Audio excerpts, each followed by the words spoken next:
Today, I want to talk to you about, last week puso, I want to talk to you about gininto ang puso.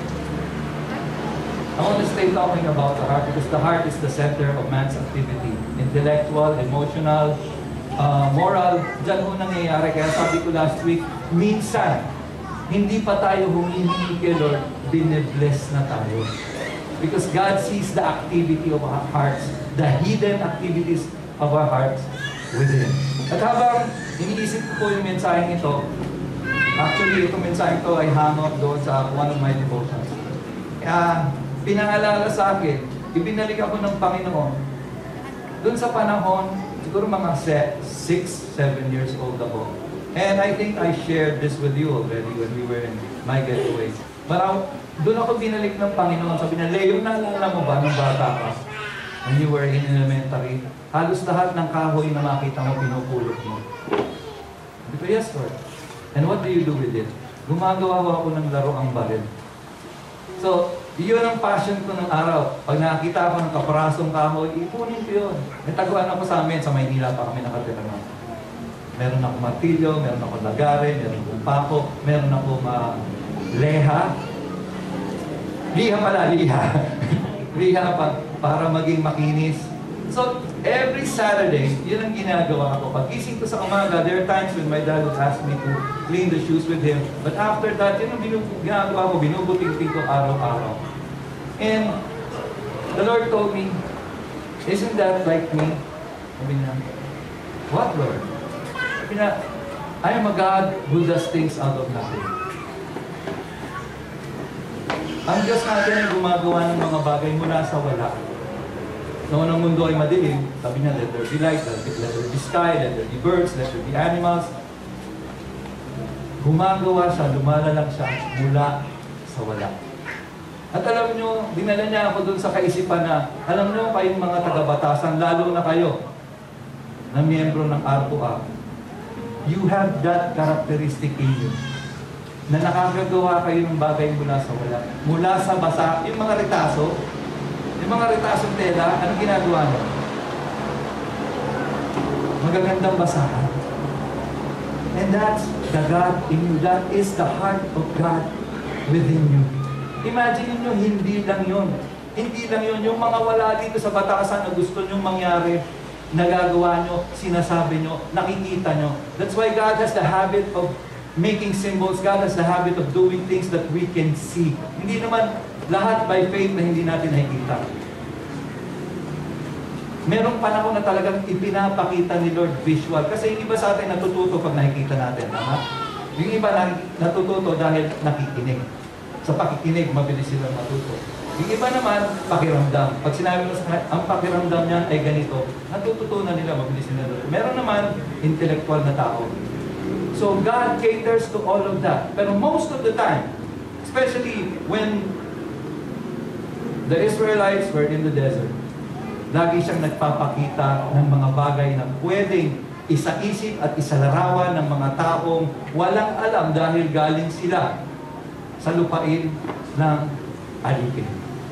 So I want to share with you, gininto ang puso, and I would like to read to you the verses from Exodus 25. Basahin muna natin ang verses mula Exodus 25:10 to 22.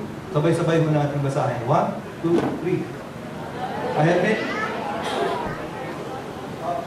Wait, sorry. From 1, verse 1. Wala. Okay, so basahin na lang natin to. Okay, ulitin na natin. Sorry. 1, 2, 3. Have them make an ark of acacia wood, 2.5 cubits long, a cubit and a half wide, and a cubit and a half high. Overlay it with pure gold, both inside and out, and make a gold molding around it. Cast 4 gold rings for it and fasten them to its 4 feet. Lakasan nyo. Yan.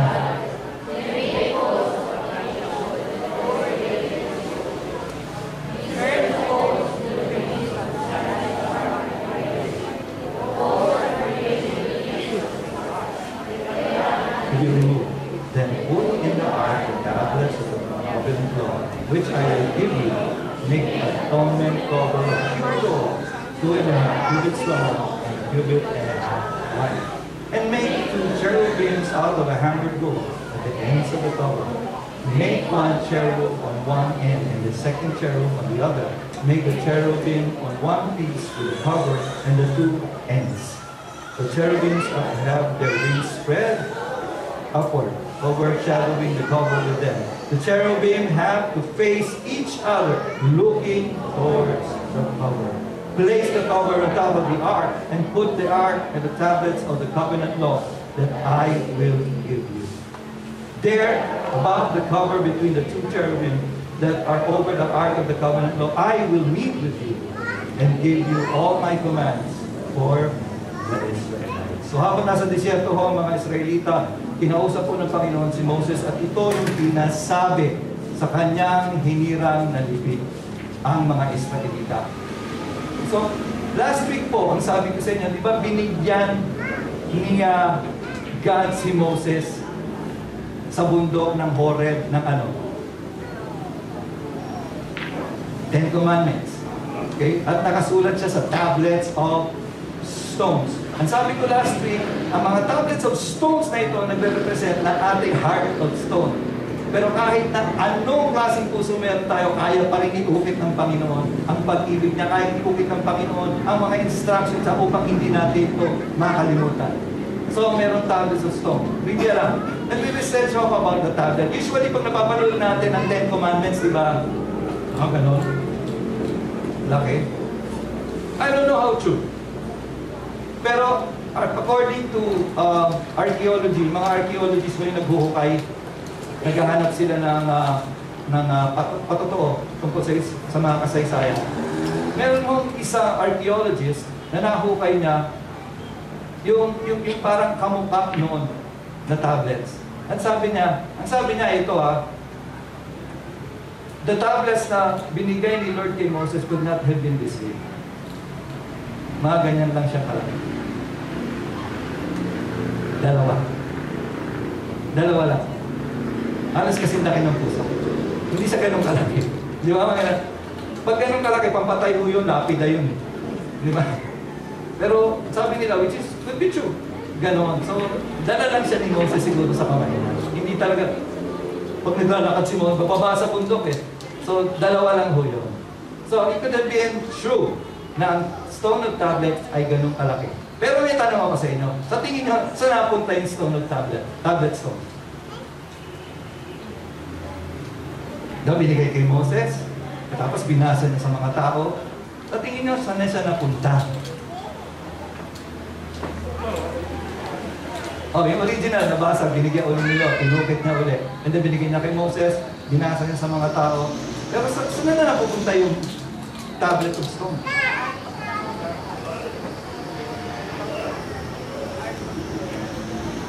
Saan pinalagay ni Lord? Anak, pagod nga naman. Ang inutos ni Lord, ang sabi niya, yung tablet of stone, kung saan nakaukit ang aking mga instructions sa inyo, gumawa kayo ng ark. Yung ark kung ito ay hindi katulad ng ark ni Noah na isang barko. Ibig sabihin lang ho ng ark, pansinin mo yung barkong ginawa ni Noah, hindi naman ho siya talaga korting yung daong, kudrado rin siya. Kaya lang yung ilalim, patulis na ganon para lumutang. Pero kung titingnan yung eksakto, kudrado rin. So God told Moses, tell the people, ask for an offering, gold, silver, bronze, yung mga tela, yung mga sinulid, ibigay nila because we will make an ark of the covenant. At doon nilagay ang tablet of stones. Nandun po sa loob ng Ark of the Covenant. Hindi lang po yung tablets of stones na may kautusan ng Panginoon ang nilagay doon. May dalawa pa. Kung magre-research po kayo, 3 bagay ang inilagay ni Lord doon sa kahon. Una nga yung tablets of stones. Pangalawa, ano ang kinakain ng mga Israelita habang sila ay nasa ilang, nasa desert? Skyflakes. Tama ka. Skyflakes. Mana. Biblically, ang pangalan niya ay manna. So, inutos ng Panginoon, magtago kayo ng mana, ilagay nyo sa lalagyan, ilagay nyo rin dun sa loob ng Ark of the Covenant o kaba ng tipan. May pangatlo pa. Okay? Ilagay nyo rin doon ang tungkod ni Aaron.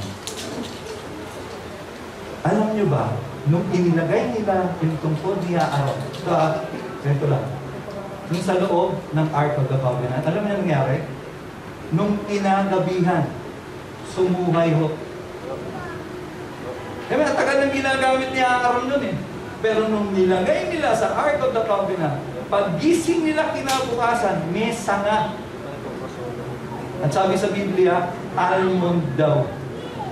Dahon ng almond. Ibig sabihin, yung tungkod ni Aaron mula sa puno ng almond.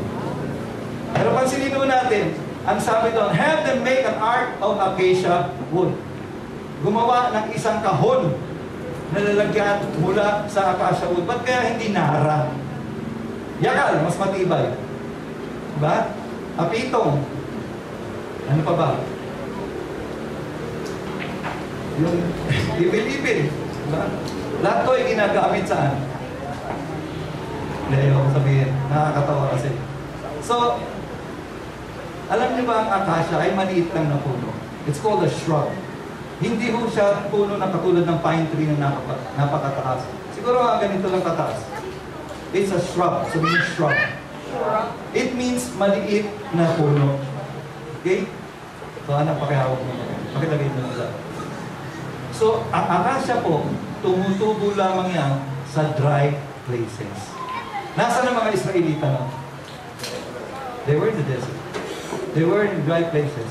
At isang katangian ng acacia, meron mo siyang mga tinik. So bago mo magamit ang acacia, aalisin mo yung mga tinik. At habang binabasa ko po ito, Lord, parang kami, no? Parang kami yung acacia. Kasi, di ba pag sinabi mo sa Tagalog, ay matinik yan. Ano ibig sabihin, no? Di ba magaling? Di ba? Matinik yan. Di ba? Kilabot ng kulyata.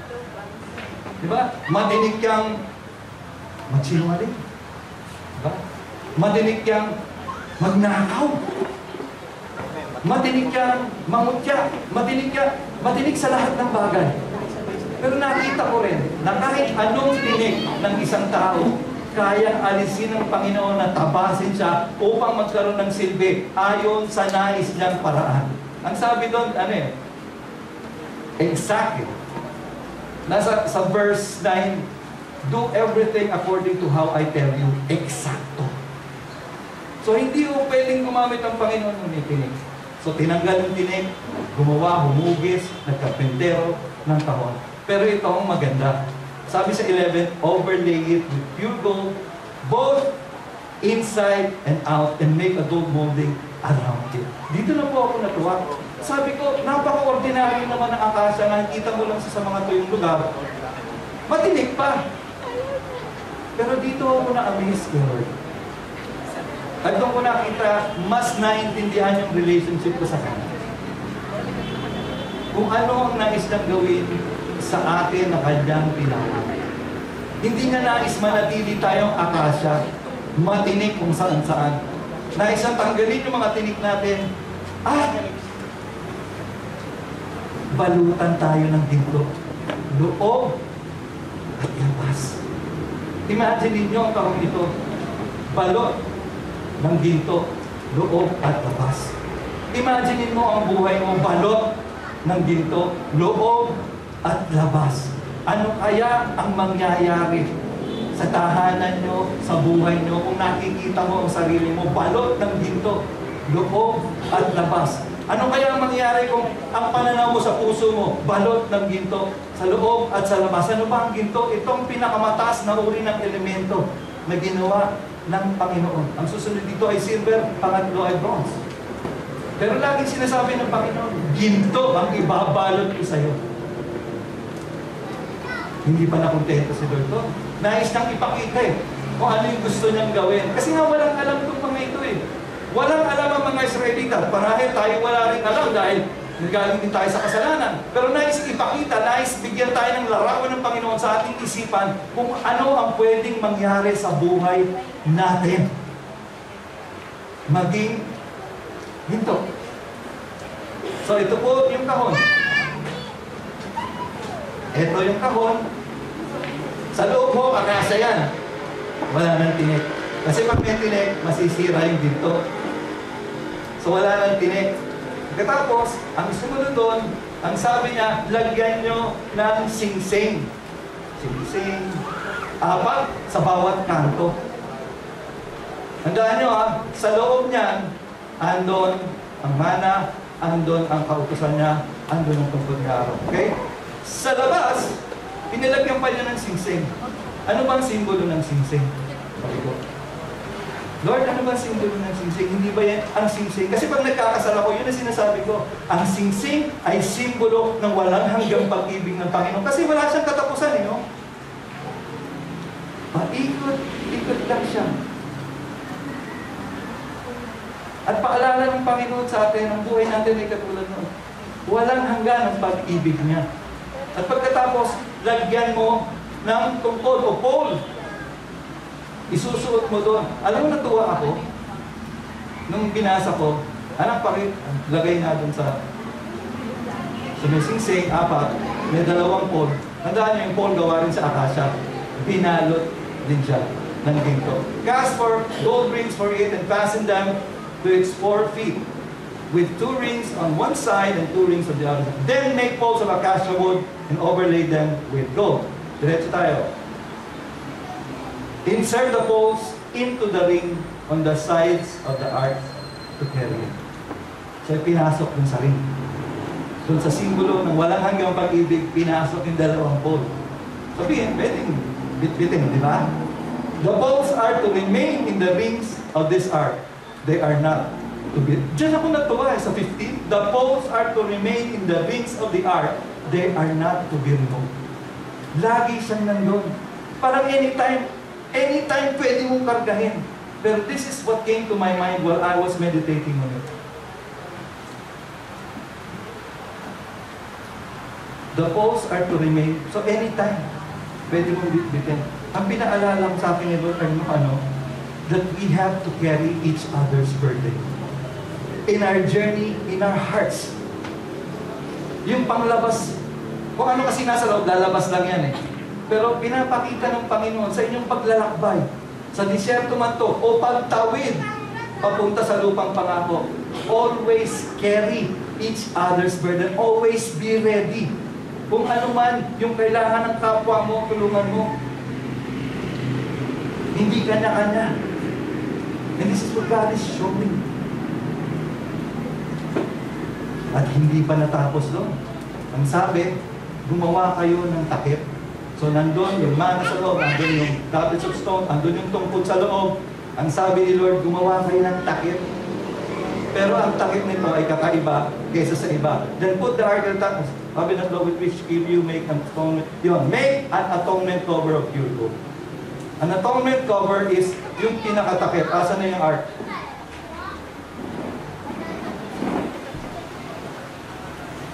Ano ba na? Ano na? Ito, yan. Yan yung atonement cover. Hindi ho akasya yan. Sabihin niyo kung ano. Pure gold. So kakaiba siya dun sa katawan, kakaiba siya dun sa pole. Pansinin niyo, yung cover at saka yung rings, sila lang ang pure gold. Kasi both the cover and the rings represent the Lord. Without the Lord, we won't have any covering of gold. The gold represents God and His kingdom. Kaya puro siya. Purong pag-ibig. Purong pagtatakip. Pagtatakip. At then, meron pang pinagawaan, Lord. Lagyan mo ng 2 kerubim. Magkaharap sila. Nakatunghay sila doon sa arko, sa kaban ng tipan. Okay? Sinasabi ko sa inyo, itong sinasabi ko sa inyo ay bunga ng aking devotion. Hindi ko sinasabi ito yung interpretasyon niya. Ito ho yung bunga na pakikipaglingkod ko sa Panginoon, pakikipag-usap ko. At lalo niyang pinagigting, pinalalim, binigyan ng kahulugan kung ano ito sa buhay natin ngayon. Wala akong ginagawa kasi ang Panginoon na walang dahilan. Ibang minsan gumagawa tayo ng bagay, gusto lang natin. Wala, gusto ko lang. Pero hindi. Lahat ng ginawa ni Lord noon ay nagtuturo kung ano ang ipamumuhay natin ngayon. Isipin mo kung marami kang ginto. Ano itsura ng buhay mo? Tanong ako sa inyo, yan ba ang plano ng Panginoon para sa buhay mo? Today I want is for you. Pwede ba pakisabi, God is for me? Kasi minsan, iniisip natin, talaga bang para sa akin nandiyan? Talaga bang kakampi ko siya? Kasangga ko ba siya talaga? O gusto lang niya akong pahirapan? Gusto ko nang bumalik sa church, pero parang nahihirapan ako. Gusto ko nang magbago, pero nahihirapan ako. Talaga bang gusto ng Diyos na tulungan ako? Eh, ba't ganito pa rin ang buhay ko? But we have to see everything in the eyes of God. Okay? Kailangan makita natin, una, siya yung nagpapala, hindi naman tayo. Tayo yung pinagpapala. Ang maganda ron, hindi na tayo tinuturing na iba. Tinuturing na tayong anak na pwede tayong humingi sa Kanya anumang oras. Kaya lang, hindi natin maunawaan ang gusto mangyari ng Panginoon. Kaya nagbibigay siya ng mga larawan, nagbibigay siya ng katulad nitong arko na ito upang ipahayag at ipahiwatig, ito gusto ko mangyari sa inyo, gusto ko kayong balutin ng ginto, gusto ko maganda kayo, gusto ko kumikinang kayo inside out. Tinatanong ko sa sarili ko, ano ba itong arko na to? Ito ba ay tao? Ang sabi nila noon, at nakasulat sa Biblia, it was the presence of God. Wherever it is, pag ito ay nasa side ng mga Israelita, the Israelites prosper. Pag ito ay nasa kamay ng kalaban ng Israelita, maraming destructions at disaster nangyayari. But tanong pa rin ako,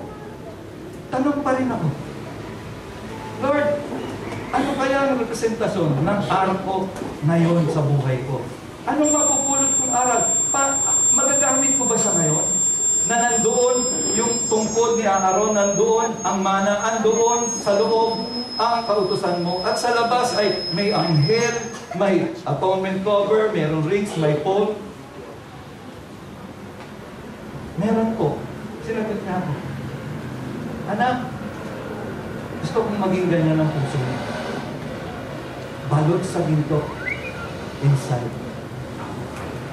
Tandaan nyo kung ano ang itsura ng puso natin, yun din ang lumalabas sa bibig. Yun din ang kinikilos natin. Yun din ang iniisip natin. Kung meron man ang Panginoon ay nais tayong isipin, sabihin at gawin, ito ay ang pinakamataas na kalidad at antas ng buhay. Why? Because sabihin mo, God is for you.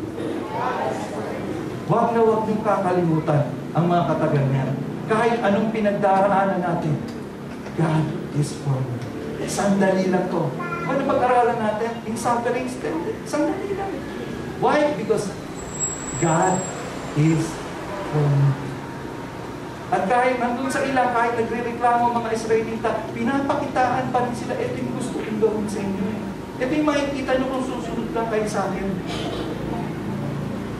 Ba't lalo pang pinalalim ni Lord? Gustong ilagay ni Lord, because God is for us, gustong ilagay ni Lord sa puso natin. Ano nga yung nasa loob ng arko?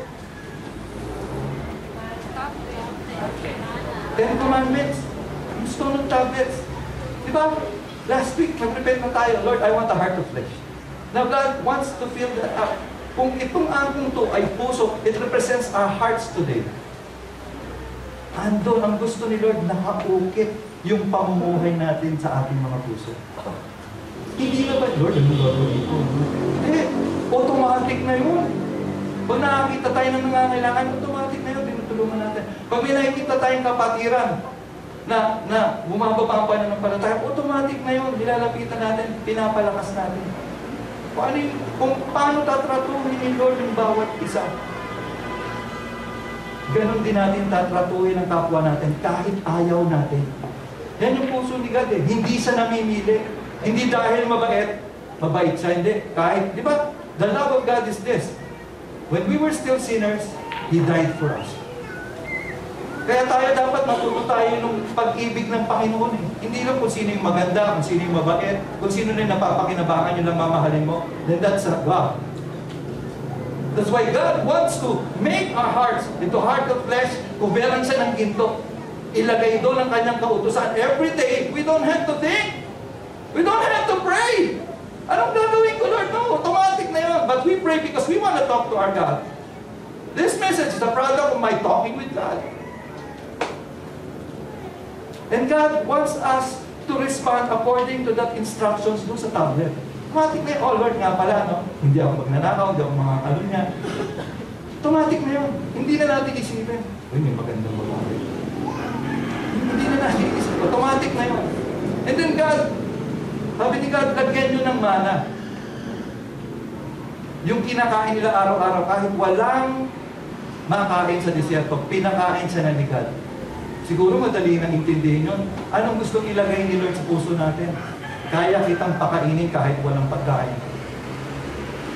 I can provide everything for you. Physically, spiritually. Yun yung sinasabi ni God. Yun ang gustong ilagay ni Lord sa heart natin. Pero kung bato ang puso natin, hindi natin kayang isipin, hindi natin kayang sipsipin. But God wants to tell us, I can provide anything for you because what? God is for me. And then, pinalagay ni God doon yung tungkod ni Aaron. Alam niyo ba yung tungkod na yun, what that represents? It represents the authority that God has given Aaron and Moses. Pag binibitawan nila yun, nakikita nila kapangyarihan ng Panginoon. Pag dinampot nila, bumabalik sa tabi. Alam nyo, gusto ng Panginoon na makita rin yung kapangyarihan niya sa mga buhay. Hindi lamang yung buhay na nababago, kundi mula sa puso natin, hindi na tayo nagdadala ng isip, Lord, gagawin mo ba ito talaga para sa akin? Hindi, nandun na sa puso mo, Lord, pagpe-pray ko itong may sakit na ito, gagaling to. Why? Sigurado ka eh. Andun yung tungkod, andun yung authority, andun yung kapangyarihan. And God guides you to people who needs His prayer. God guides you to people who needs His love. And I hope hindi tayong sisira noon dahil may gusto tayong ibang agenda maliban sa agenda ni Lord. Ang gusto lang ni Lord, ipakita ang kapangyarihan niya at ipadama ang kanyang pagmamahal upang guminhawa ang ating buhay. Yun lang. Ganun lang kasimple. Why? Because God is for me. Ganun lang kasimple. Pero minsan, nahihirap ba tayong isipin kung ano na ginagawa natin? May mga seremonya pa tayong ginagawa. Yun lang ang gusto niyo. Mabagong puso natin para malamnan niya kung ano yung nais niyang maging tayo. At panglabas natin, ang mga bagay na to, dito na yan. Sabi mo, aral ito na. Panglabas nating buhay, gusto ng Panginoon, kumilos tayo. Tayo ay talagang mga anak niya. Kumilos tayo, na parang wala tayong kinatataputan. Bakit? May nakabantay na anghel eh. May kwento ako sa inyo. Narinig ko lang to eh. Pero sa Mindanao po ito nangyari. Alam niyo naman kung anong nangyayari minsan sa Mindanao. Meron daw isang pastor, may isang church. Pagkatapos, ang bala po nitong mga taong labas, yun na lang. Taong labas ay lusubin ang church. Gibayin, patayin, pastor. So isang gabi, nandun sila, nakapalibot sila sa church. Nung lulusubin na nila at iniutos ng kanilang pinuno, lumusod na tayo, bigla ho silang huminto. Kasi may nakita raw sila, mga malalaking mama, kulay puti, na nakatayo doon sa pintuan ng simbahan. So hindi mo natuloy dahil may nagbabantay. Alam niyo nangyari doon sa leader na yun? Sa narinig kong kwento sa isang pastor na born again po. Nakakilala siya Panginoon. Ang patotoo niya, alam niyo, pastor, papatayin ka na namin. Lulusubin na namin yung iglesia na, susunugin namin. Kaya lang nakita kami na, ang lalaking tao. Ano niyo mga yun? Anghel. Paalala ng Panginoon, may anghel din tayo. Baka nga ang tataba na ng anghel natin dahil hindi natin inuutusan. It's not just but a story of a guardian angel. No. Talaga po, sa puso natin, sa buhay natin, alam ko yung iba sa inyo ginawa na to. Alam ko si Alex ginawa na to eh. Naghahanap siya ng taxi, wala siyang masakyan. Kwento na sa amin, sabi niya, angel ko, magpadala ka nga ng taxi dito, yung mabait na driver, yung magandang taxi. May dumating. May dumating. Ano mo kailangan mo? Pumilos tayo ayon doon sa dulo ng Panginoon. Minsan sinasabi ko, mga anghel ko, pwede ba ikuhan niyo ako ng pera? Kailangan ko ng pera. No. Parang ba yan ang Panginoon? Kaya naman magnakaw ka, di ba? Di humingi ka na lang. Siguro doon mo pa, yung dinala ng anghel, galing sa Diyos. Hindi na magagawa ng kontrol sa Diyos yung mga anghel. Humingi ka na lang sa anghel. Alam niyo ba, na sumusunod sa atin yung mga anghel. We have to understand what we are called for and what we are called to do. Why? Because God is for me. May anghel, may bantay, may pag-ibig. We carry each other's burden. Ang maganda ko nun, kung babasahin niyo yung Exodus. Ayan.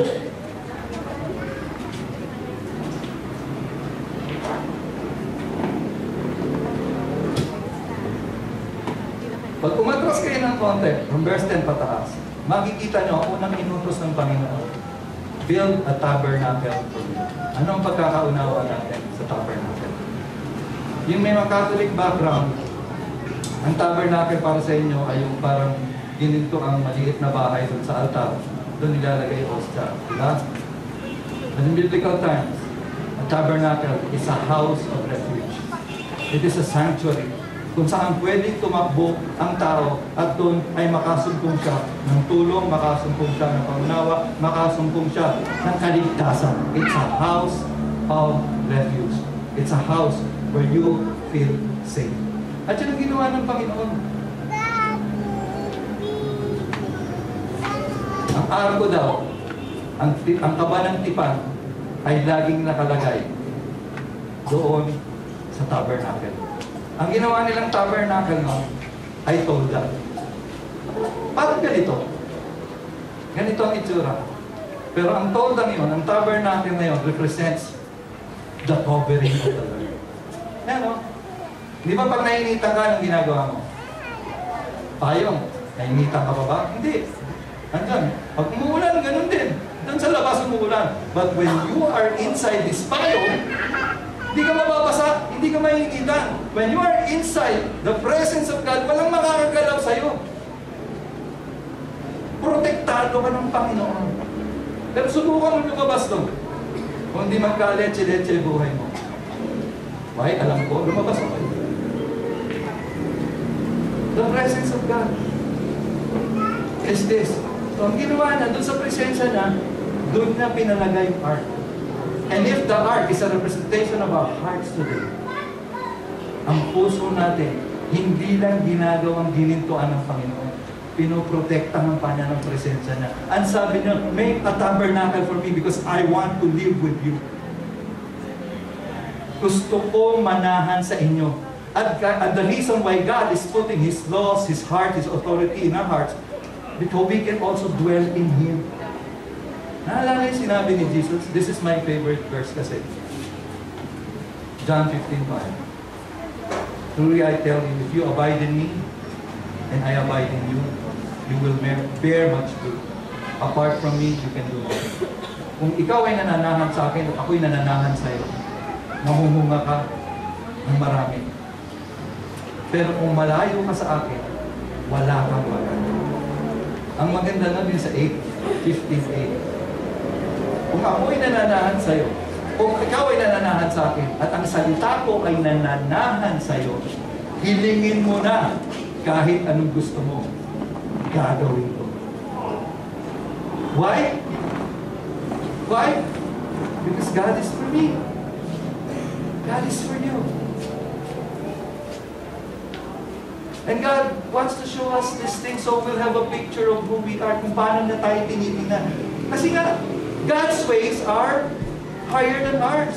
God's thoughts are higher than ours. Hindi natin maaarok. Kaya minsan when we suffer, hindi natin maaarok. We think that suffering is not from God. There are sufferings that come from God to make us strong. And to become the people God wants us to be. The thing is, yung heart ba natin, inaalaw natin? Lord, gawin mo ang ginto yung heart ko. Make this heart of stone into a heart of flesh. And when it becomes a heart of flesh, cover it with gold, in and out. Put your laws in my mind and write them in my heart. Yan ang sabi ng Panginoon. Ilalagay niya sa ating isipan, isusulat niya sa ating mga puso. Lagi ko yan sa office. Pag meron kaming gustong ipagawa, laging sasabihin ni Ate Joan, isulat mo. Pag may gusto kang ipagawa kay Chari, isulat mo. Pag may gusto kang ipagawa kay Baby Chick, isulat mo. Lagi ko niya pinapaalala sa akin. Minsan nakakalimutan ko. But totoo, pag nakasulat, mahirap malimutan. That's why God wants to take our heart. At siya mismo, susulat niya, I am for you. I love you, Father. Siguro, kung tayo man ay aalis doon sa ating lumang buhay, maganda na may tama ho tayong pananaw sa ating Diyos, sa ating Ama, sa mga ginagawa niya sa ating buhay. Kasi ang dadalhin ho nating kultura, makatawid man tayo, ay yung kultura ng ating lumang buhay, lumang puso. Hindi rin ho natin mararanasan ang kasaganahang pangako ni Lord. Diba? Marami sa atin dito, tagal-tagal na natin naghihintay. Lapit na, malapit na. Wala naman. Faith is now. When you ask for it, it is now. Why? Because our heart is gininto ang kasi yung puso natin. Hindi tayo nag-aalinlangan. Di ba ang ginto? Kahit anong ginto, kahit ibato mo yan sa putik, ginto pa rin. Kahit nandito tayo sa lupa, ginto pa rin tayo. Kahit na ang daming kasamaan, ang daming kaguluhan, ang daming mamamaling kultura dito sa lupa, yet, dahil ang Panginoong ginawang ginto ang ating puso, magniningning pa rin tayo. Huwag mo sabihin, ikaw ay pinakamakasalanan, ikaw ay madalas magmura, huwag mo sabihin, ikaw ay madalas mangutang, ikaw sabihin, hindi ka magalang sa magulang mo. Kaya baguhin lang ni Lord yun. Pinakita na natin. Akasya, binalutan ng ginto. Lahat tayo, kaya tayong balutan ng ginto, lalo na yung puso na. Why? Kasi doon, ang gumawa ng akasya, ang gumawa ng ginto, ay yung mga taong kinasihan ng Panginoon. Si Bezalel, Oholiab. At yung mga taong binigyan niya ng kakanyahan upang gawin ang mga bagay na ito. But this is the good news. Hindi na ho tao ang gagawa upang gawin po ang puso natin ginintuan.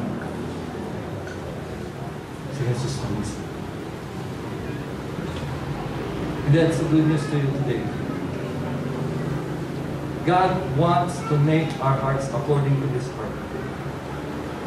Isang gininto ang puso upang araw-araw hindi natin makalimutan, yes, God is for me. Di ba tumatapang kapag alam mo may kasangga ka? Tama ba? Pag may kakampi ka, minsan nga pag malungkot tayo, sinishare natin sa iba para na makahanap tayo ng simpatya, para may kakampi tayo, di ba? Minsan kahit mali na yung sinishare mo, gusto mo pa rin makahanap ng simpatya. But what God is putting in the hearts are everything that is righteous and according to His will. God wants to make us one in Him through Jesus Christ. Because God is for you and me. And where Jesus rules,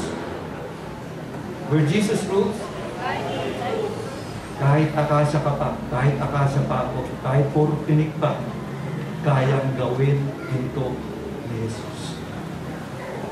Kung ano ang nais ipagawa ng Panginoon sa mga Israelita noong unang panahon, hanggang ngayon, it is the same thing.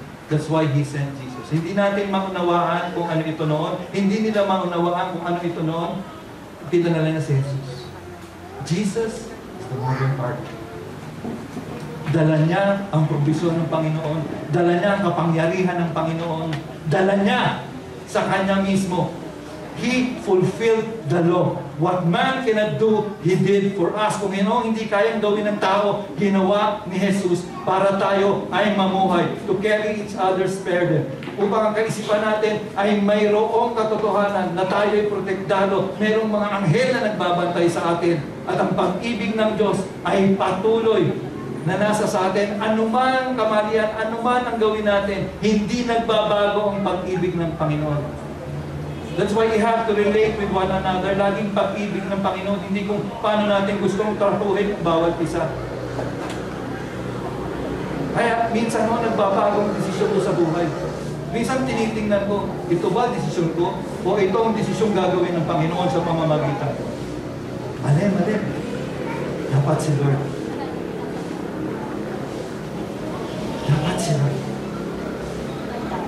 And Jesus, today, and He's the one who said this, I want to live in Him. Gusto kong manahan sa inyo. At kayo rin gusto kong manahan kayo sa akin. Kasi kung magkagayon, lahat ng hilingin mo, gagawin ko. Lahat. Sabihin niyo lahat. Kaya bang ibigay ni Lord lahat? Yes. May tanong ako, gusto bang ibigay ni Lord lahat? You have to answer. Kasi paglabas niyo rito na wala kayong sagot, wala pa rin kayo nakita. Yung pa rin ang ipamumuhay nyo. But you have to answer. If it's a no, I want to help you know it. If it's a yes, then by all means, God will just bless you. Because His mind and your mind are one. So kaya bang ibigay ni Lord lahat? Gusto bang ni Lord ibigay lahat? Why? Because He's for me. He's for you. Gusto na yan. Why? Because when He blesses His people, when the other people who are not yet with Him sees us blessed, they will know kung sino ang ating Diyos. He wants to bless us. He wants to bless us.